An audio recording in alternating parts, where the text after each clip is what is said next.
fail your way to greatness. Most people allow their fear of failure to outweigh their desire to succeed. When you're willing to fail again and again and again, when you make up your mind to become unstoppable, when you make up your mind to become a no matter what person, then that will then give birth to a part of yourself that you don't know right now. Imagine, if you will, being on your deathbed and standing around your bed, the ghost of the dreams, the ideas, the abilities, the talents given to you by life, and that you, for whatever reason, you never went after that dream. You never acted on those ideas. You never used those talents. You never used those gifts. And there they are standing around your bed looking at you with large angry eyes saying, "We came to you, and only you could have given us life. And now we must die with you forever." See, most people stop short of their dreams and park and get off the highway of life because of the rejections of life. You will always be rejected. It's no big deal. Jack Canfield said rejection is a myth. It's not like when somebody says no and then they slap you. No, it's just, to me, make no your vitamin. Get excited about the no. Why? Because every time someone says no, that brings you another step to a yes. You're getting closer. Trust me, you will win if you don't quit. You will win if you don't quit. Even a broke clock is right twice a day. As you go through the challenges of life and you look at it and embrace whatever comes to you, don't run from it. Step toward it. Don't try and duck it like most people do. See, most people want it easy. See, if you, easy come, easy what? Easy go. See, but when you go at what you're going to deal with and you deal with the difficulties of it, when you handle those hard things close at hand, making those hard decisions right now that you don't want to make, learning those things that you don't like to do, but you know that in order for you to get where you want to go, this is one of the hoops that you have to flip through. And I'm saying to you, whatever you got to do it, because if you don't, life is going to whoop you until you surrender. You have something that you brought to the universe, and that if you decide that my life deserves my developing this what I do well, and becoming the best at it, and mastering myself, and seeing what I have within me, if you decide to drop your buckets where you are and develop your gifts, I grant you, you'll never ever be without. I grant you that your gifts will take you places that will literally amaze you. I grant you that if you begin to work to develop your gifts, you'll develop a strong sense of happiness. You'll get a larger vision of yourself, because part of beginning to get a larger vision of yourself, all of us need some area of our lives where we can have a feeling of competence. That people know when they think about this area, that's something you do. That you eat and sleep that. And that you do that. You do that.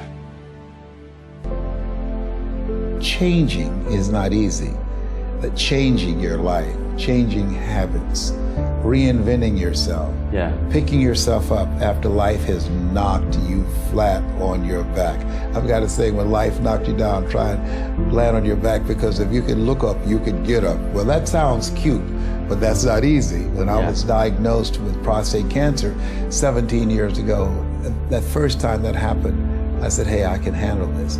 Then when it came back a year later, last year, 17 years later, and this time it metastasized to 7 areas of my body and ate 40% of my T1 vertebrae. Now the stakes are higher.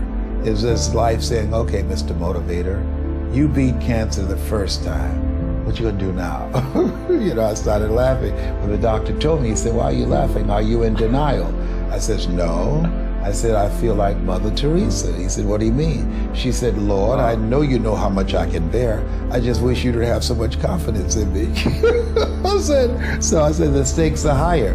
So I've got to dig in and got to fight more. Because at the end of the day, life is a fight for territory.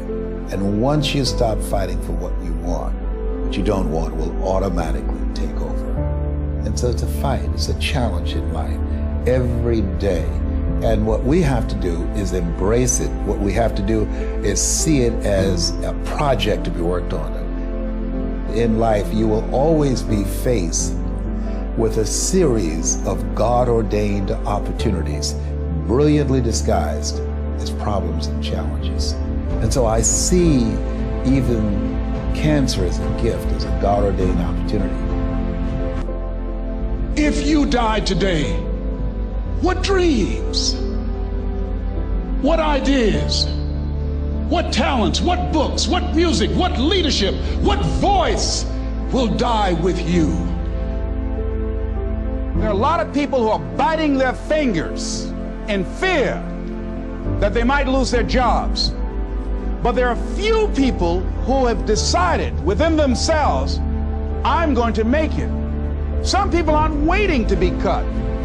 Some people are moving on their own because they feel within themselves, I've got what it takes to make it. They're not afraid about tomorrow because of how they see themselves, because of what they feel that they deserve, because of what they feel that they can create for themselves. Because these people have decided, as they look at the future, as they look at themselves, there's a way. Where there's a will, there's a way for me to begin to create a way out of no way. And when you have that kind of consciousness, when you have that kind of spirit, nothing can stop you. Nothing.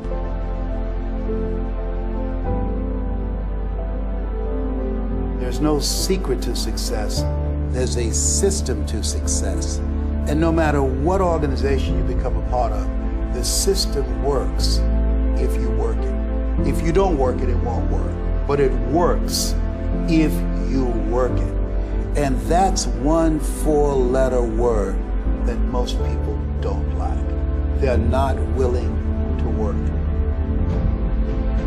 There are winners, there are losers, and there are people who have not discovered how to win. And all they need is some coaching. All they need is some help and assistance, just a little support. All they need is some insight or a different strategy, a plan of action to make some adjustments that will open up the key to a whole new future for them, that will give them access to the unlimited power that they have within themselves. That's all that they need. So what I want you to do is think about something you want for you, that's real for you, that's important for you, that will give your life some special meaning and power. And I don't even want you to say, I can do that. I don't want you to assume that. See, 5 years ago when I started out in this area, I would not have been able to make the mental leap that I would be up to where I am right now. I don't want you to begin to just psych yourself out. No. I want you to be able to say something to yourself that will enable you to maintain a level of integrity with yourself. That when you say this, even when you face tremendous setbacks, it will be a benchmark to keep you in the game, to keep you moving forward and experimenting and readjusting your strategy and your plan of action, continuously looking for ways to win. I think we have to reflect on, who am I? Why am I here? What drives me? If I died today, what 3 words would I want said about me if I died today? You know, what is it that defines me? You know, how do I define myself? So I went to the next mode necessary to start talking to people and seeking and asking for what I wanted and leveraging relationships and trying to find out, how do the people do it that went ahead of me? How do they do it? And then what is it I need to do? How is it I need to train myself, to develop myself? What's the resources that will be required in order to make it happen? And as I start seeking out and asking questions, I started running into people who said, I know someone who can help you do that. And they helped me get connected with those people. Remember, we have so much energy that can take us so far. It's necessary that you hook up with some other energy that can take you to the next level. I hooked up with them. They said, let's go. I said, away we go.